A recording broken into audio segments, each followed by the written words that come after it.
सिद्धाणं नमो आयरीयाणं नमो वज्रायाणं नमो लोय सवसाहुणम। अनंतानंत परम सिद्ध भगवान की जय। 1008 श्री आदिनाथ भगवान की जय। अंतिम तीर्थेश भगवान महावीर स्वामी की जय।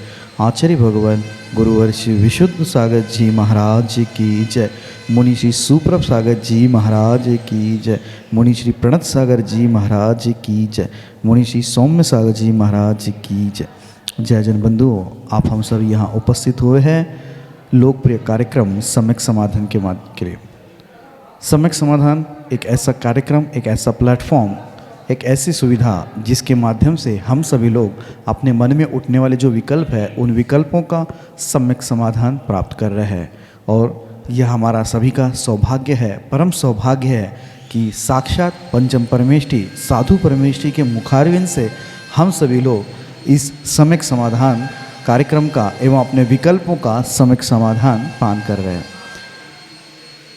कितने महान पल होते हैं जिस पल में अपने मन में उठने वाली जो अज्ञानता है, जो विकल्प है, उस विकल्पों का समाधान हमें प्राप्त होता है। और इस समाधान को देने वाले कोई नहीं, श्रवण मुनि सुप्रभ सागर जी है। मुनिषि के मुखारविंद से हम सभी लोग प्रतिदिन ये कार्यक्रम एवं सम्यक समाधान का पान करते हैं और अपने मन में उठने वाले विकल्पों का समाधान प्राप्त करते हैं। प्रतिदिन यह कार्यक्रम टीवी के माध्यम से, यूट्यूब के माध्यम से, फेसबुक के माध्यम से आप सभी तक पहुंचाया जाता है एवं उसके माध्यम से आप सभी लोग लाभान्वित भी हो रहे हैं और उनके माध्यम से आपके विकल्प भी हम तक पहुंच रहे हैं। उस विकल्पों का समाधान मुनिषि के द्वारा प्रतिदिन किया जा रहा है और ऐसा समाधान आप और भी प्राप्त कर सकते हैं। अपने मन में उठने विकल्प हम हमें व्हाट्सएप के माध्यम से नीचे पट्टी पे स्क्रॉल पे जो नंबर चलते हैं उसके माध्यम से ये व्हाट्सएप के द्वारा आप अपना विकल्प हम तक पहुंचा सकते हैं। उस विकल्पों को एकत्रित करके मुनिषि के द्वारा उस सम्यक समाधान आपको प्रदान किया जाएगा। शुरुआत करते हैं आज की उस मंगल बेला को मुनिषि के चरणों में कोटिशा नमोस्तु करते हुए मुनिषि प्रणत सागर जी महाराज से यह निवेदन करते हैं कि हे स्वामी, आज के कार्यक्रम को गति प्रदान करते हुए संचालित करें। नमोस्तु नमोस्तु नमोस्तु।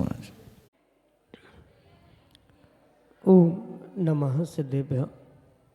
नमः श्रीवर्धमानाय निर्धूतकलिलात्मने सालोकानां त्रिलोकानां यद्विद्यादर्पणायते यद्विद्यादर्पणायते। पंच परमेष्ठी भगवान ने की परम पूज्य आचार्य भगवंत गुरुवर विशुद्ध सागर जी मुनि महाराज की, परम पूज्य मुनि श्री सुप्रभ सागर जी महाराज की, 3 करोड़ मुनिराजों की समीचीन विकल्पों का सम्यक समाधान, सम्यक ज्ञान की वह अनूठी विधा जिसके माध्यम से हम सभी परम पूज्य आचार्य भगवंत गुरुवर विशुद्ध सागर जी महाराज के मंगल सुभाषित से अनेक समीचीन विकल्पों का सम्यक समाधान परम पूज्य मुनि श्री सुप्रभ सागर जी महाराज के मुखारबिंदु से प्राप्त करते हैं। और वही सम्यक समाधान हमारे मन को एक अनूठी सुख शांति की अनुभूति कराने वाला होता है और वही आत्मा की सुख शांति ही आत्मा का वास्तविक स्वरूप है। ऐसे उस आत्म सुख की प्राप्ति का वह एकमात्र कार्यकारी उपाय समीचीन विकल्पों का सम्यक समाधान प्रारंभ करते हैं। और आज के पहले विकल्प के लिए डॉक्टर मगन जैन, श्रीमती चंदा जैन महाराष्ट्र से, आष्टा मध्य प्रदेश से महाराष्ट्र के चरणों में कोटि कोटि नमोस्तु निवेदित करते हुए अपना समीचीन विकल्प रख रहे हैं कि महाराज जी, नारकी भाव क्या होता है? क्या नारकी भी अच्छे भाव कर सकते हैं? हमारे समीचीन विकल्प का सम्यक समाधान करने की अनुकंपा करें। नमोस्तु महाराज जी, नमोस्तु। ओम नमः सिद्धम।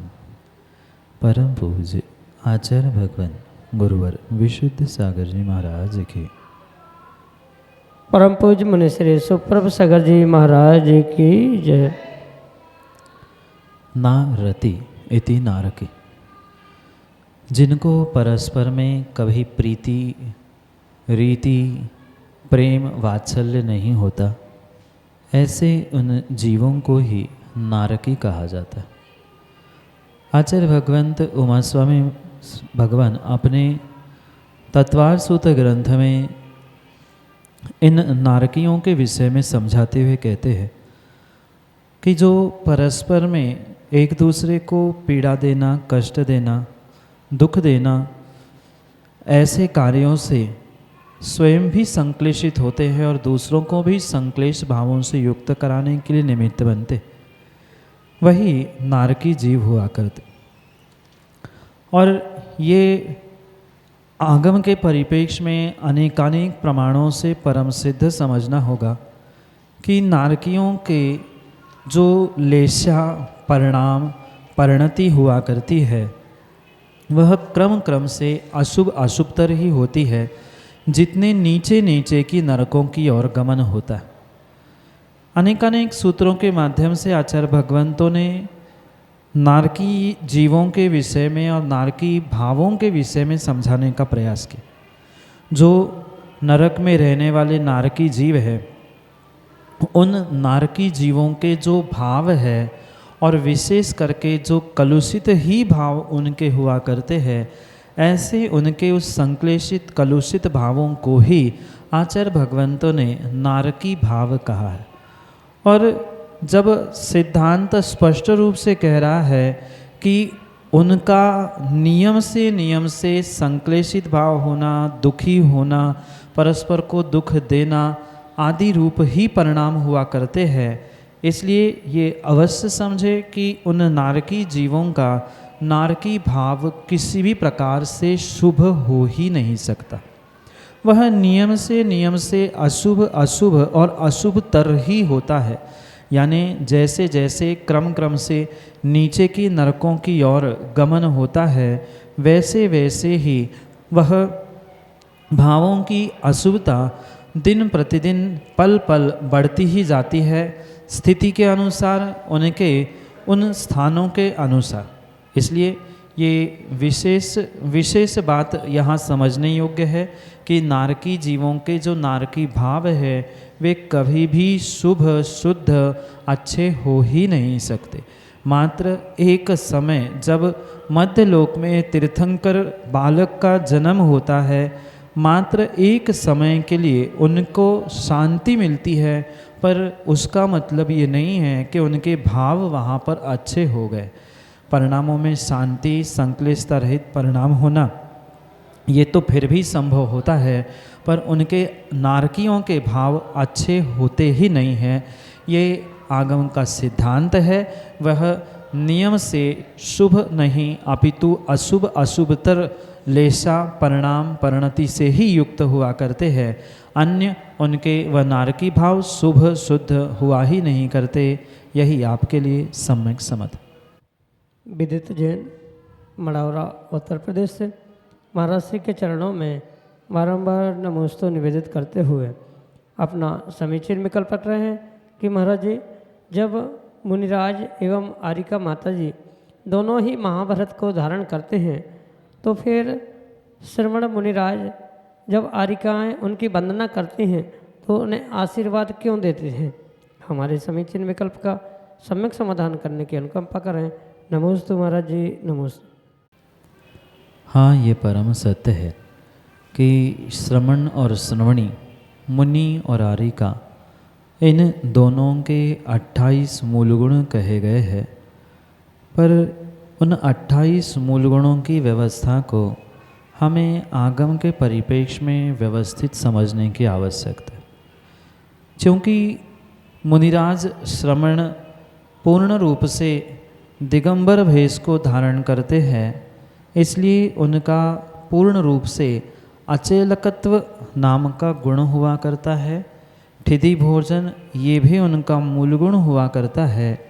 पर जो आरिका, गणनी आरिका आदि उन 28 मूल गुणों को धारण करते हुए भी उनके उन 3 गुणों को उपचारों से उन्हें प्रदान किया जाता है।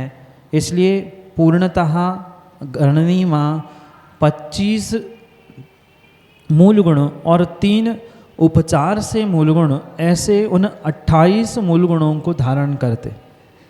इसलिए ये आगम की व्यवस्था समझनी होगी कि आर्य का माँ को जो 28 मूल गुणों के धारण श्रमणी कहा गया है, भले ही उपचार से उन्हें वह आर्य का पद प्रदान करते हुए 28 मूल गुण उपचार से प्रदान किए जाते हैं, पर फिर भी उनका गुणस्थान छठवां नहीं हो सकता।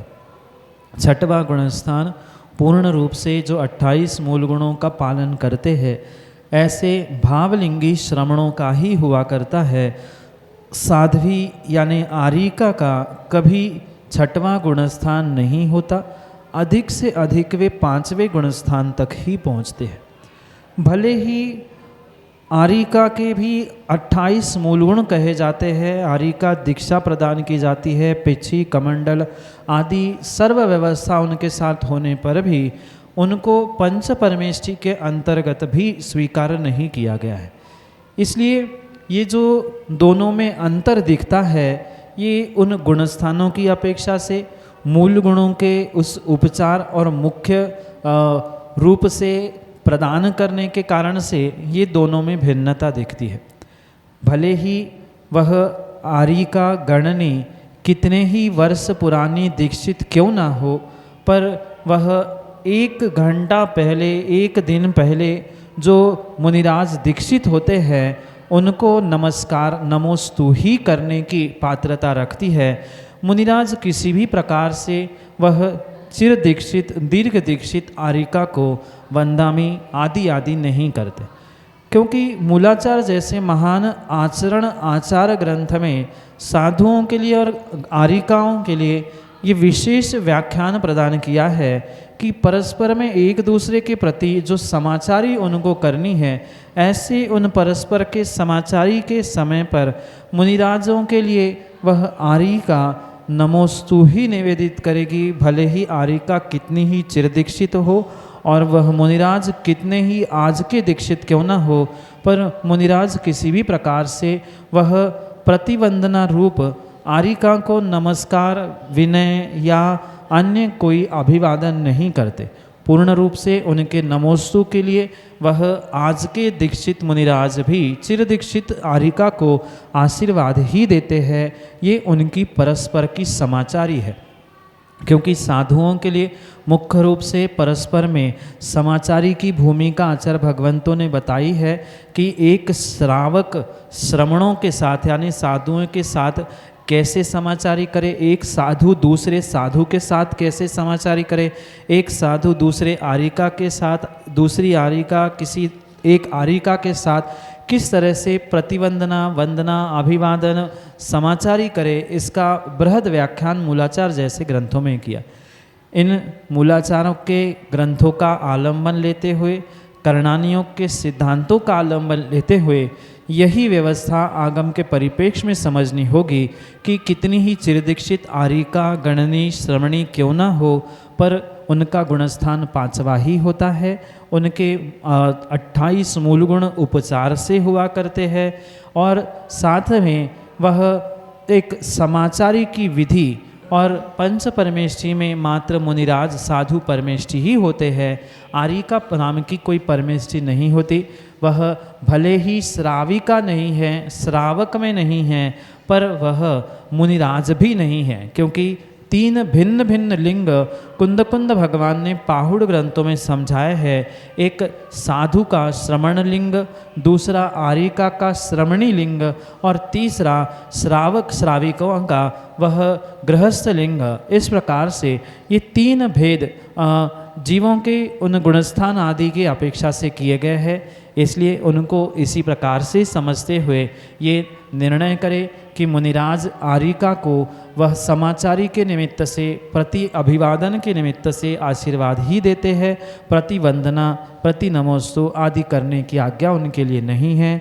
यही आपके लिए सम्यक समाधान। श्रीमती अर्चना जैन, विदिशा मध्य प्रदेश से, महाराज श्री के चरणों में बारंबार नमोस्तु निवेदित करते हुए अपना समीचीन विकल्प रख रहे हैं कि महाराज जी, शरीर में कांति प्रदान करने वाला तेजस शरीर और कंधे से निकलने वाले शुभ और अशुभ तेजस में क्या अंतर है? हमारे समीचीन विकल्प का सम्यक समाधान करने की अनुकंपा करें। नमोस्तु महाराज जी, नमोस्तु। तेजस शरीर आचार्य भगवंतों ने दो प्रकार के समझा, एक पृथक भूत और एक अपृथक भूत। जो शरीर को कांति, चमक, ओज, तेज आदि देने वाला तेजस शरीर हुआ करता है वह अपृथक भूत होता है, और शुभ अशुभ जो पुतला निकलता है वह पृथक भूत विक्रिया से प्राप्त होने वाला तेजस शरीर होता है। जो ये पृथक भूत तेजस शरीर होता है, जिनके शुभ अशुभ ऐसे दो भेद हुआ करते हैं, उन तेजस पुतलों के निमित्त से ये विशेषता समझे कि ये पृथक भूत विक्रिया से ही प्रकट होने वाले तेजस शरीर की व्याख्या है। पर जो सामान्य तेजस शरीर को कांति, तेज आदि प्रदान कर रहा है वह अपृथक भूत और पूर्ण रूप से सभी जीवों को प्राप्त होने वाला हुआ करता है। जो रिद्धि को प्रकट करते हैं ऐसे उस रिद्धिधारी जीवों के निमित्त से ही ये शुभ अशुभ तेजस पुतला निकलता है। पर उसके अलावा जो सामान्य जीव है उन सामान्य जीवों के निमित्त से ये तेजस नाम कर्म के, तेजस शरीर नाम कर्म के उदय से उन सभी जीवों के शरीर के लिए कांति प्रदान करने का काम यह पहला तेजस शरीर, जो कि प्रत्येक गति के जीवों के पास प्राप्त होता है, पर ये शुभ अशुभ तेजस पुतला जो निकलता है वह पृथक भूत विक्रिया से उत्पन्न होने वाला होने से वह मात्र और मात्र रिद्धि से, रिद्धि धारण करने वाले उन मुनिराजों के निमित्त से ही प्राप्त होता है, सभी को वह प्राप्त नहीं होता। यही इन दोनों में मुख्यता से अंतर है। एक सभी सामान्य जीवों के लिए प्राप्त होता है सामान्य नाम कर्म के उदय के निमित्त से, और यह शुभ अशुभ तेजस जो कि रिद्धि के निमित्त से होता है वह रिद्धि संपन्न मुनिराजों के निमित्त से ही प्रकट होता है, अन्य सभी को नहीं। यही आपके लिए सम्यक समाधान। श्रीमती आशा जैन, सागर, मध्य प्रदेश से महाराज श्री के चरणों में कोटि कोटि नमोस्तु निवेदित करते हुए अपना समीचीन प्रश्न रख रहे हैं कि महाराज जी, हम पढ़ते हैं लेकिन कुछ याद नहीं रहता, और यदि याद रहता भी है तो लिखते नहीं बनता, उसके लिए हम क्या करें? हमारे समीचीन विकल्प का सम्यक समाधान करते हुए हमारा मार्गदर्शन करने की अनुकंपा करें। नमोस्तु महाराज जी, नमोस्तु। व्यक्ति को याद रहना नहीं रहना, लिखते बनना नहीं बनना, ये जो कुछ भी कार्य हुआ करता है वह ज्ञानावरणी जैसे कर्मों के क्षय क्षयोक्षम उदय आदि के निमित्त से हुआ करता है।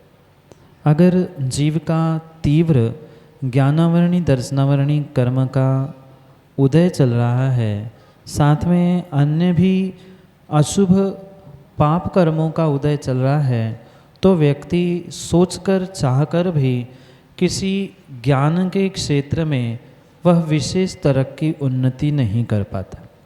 जैसे कि आपने अपनी समस्या रखी है कि आप बहुत याद करने का प्रयास करते हैं, तो उसके लिए एक पक्ष यही है कि आपके कहीं न कहीं तीव्र ज्ञानावरणी दर्शनावरणी जैसे कर्मों का उदय चल रहा है, जिसके कारण से आप याद करने का प्रयास करने के बाद भी आपको याद नहीं होता, और क्वचित कदाचित कुछ याद भी रह गया तो लिखने का समय आता है या किसी को कहने का समय आता है तो आप उस बात को भूल जाते हैं।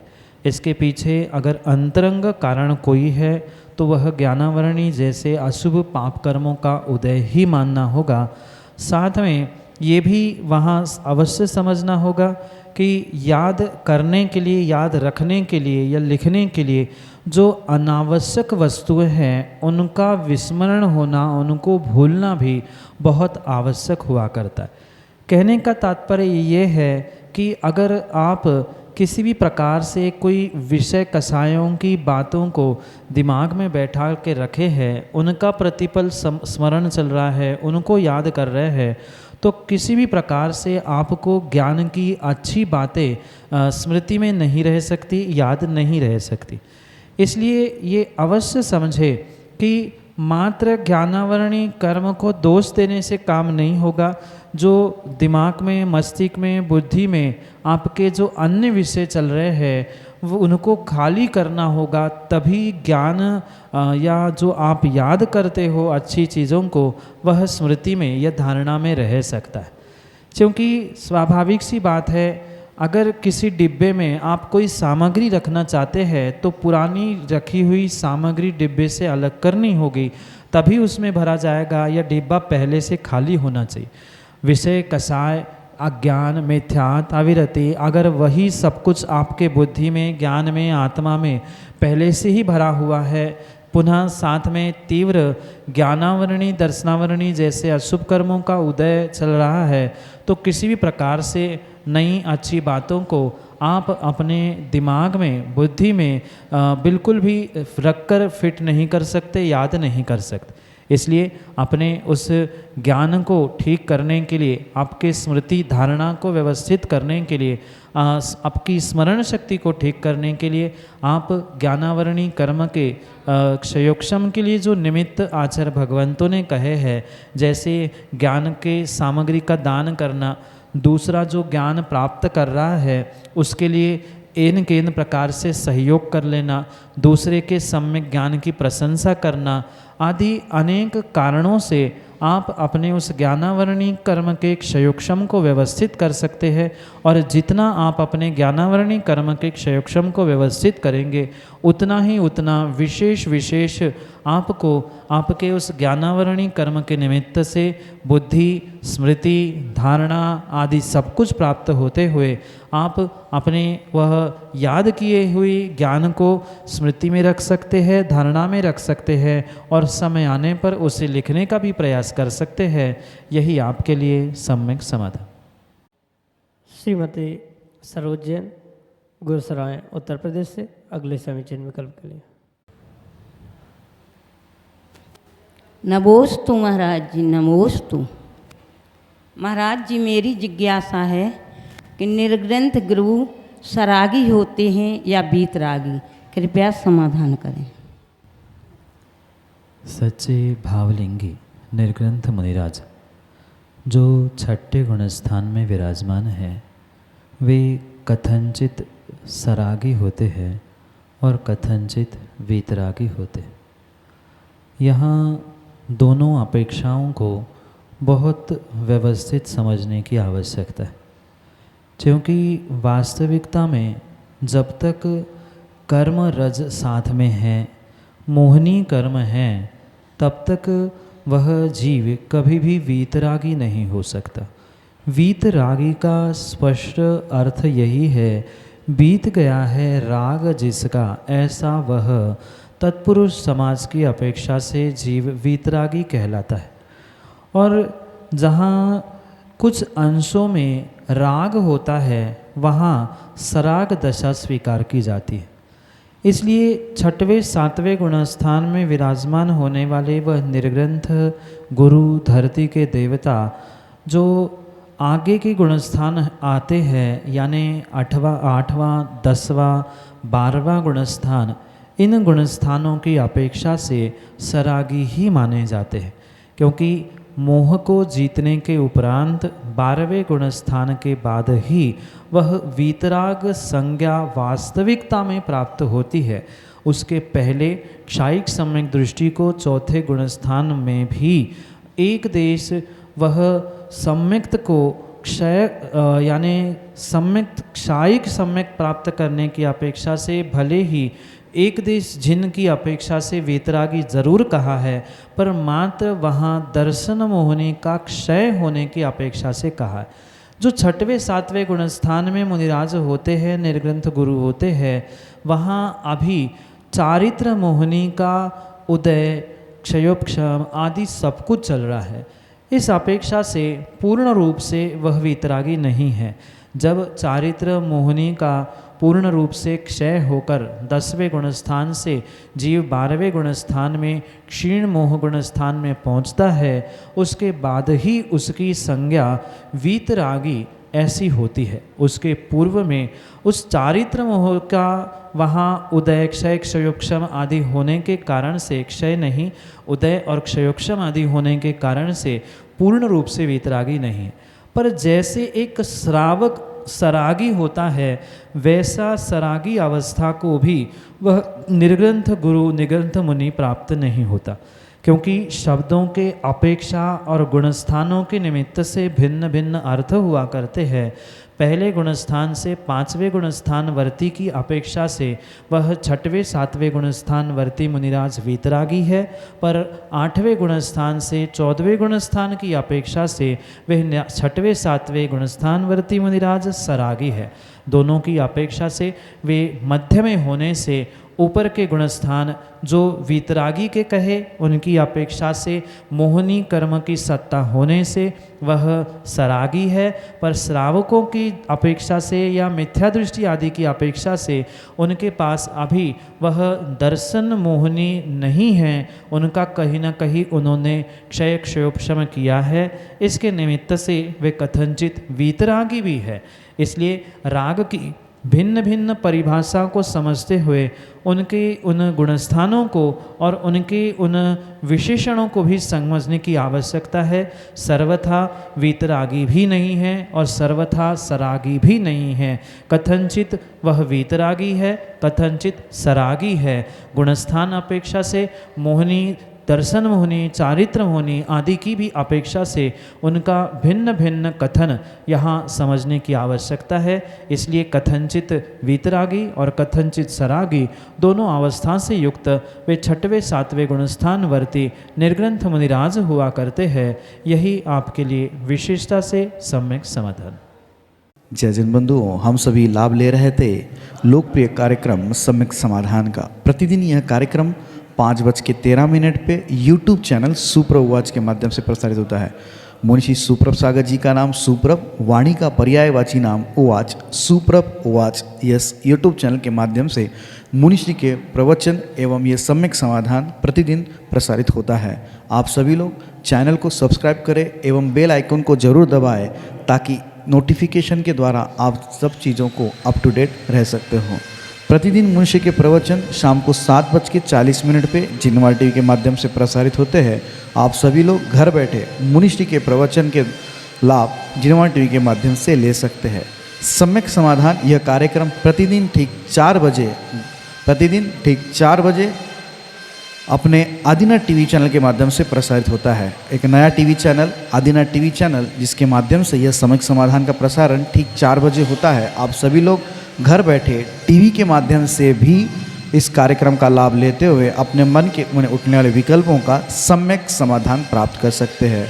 8707548811 यह हमारा व्हाट्सएप का नंबर है। आप इस व्हाट्सएप के नंबर पे अपने विकल्प भेज सकते हैं एवं इस विकल्पों को एकत्रित करके मुनिश्री तक पहुंचाया जाएगा और मुनिश्री के मुखारविंद से हम सभी लोग उसका सम्यक समाधान प्राप्त करेंगे। अगर आप व्हाट्सएप से टाइप नहीं कर सकते हो तो एक कागज़ पेन पे अपना नाम, अपने शहर का नाम, अपना विकल्प लिख के उसकी फ़ोटो खींच के आप हमें व्हाट्सएप कर सकते हैं एवं उस फ़ोटो को व्हाट्सएप के द्वारा हम तक पहुंचा दें एवं उसके माध्यम से आप अपने विकल्प हम तक पहुंचा सकते हो।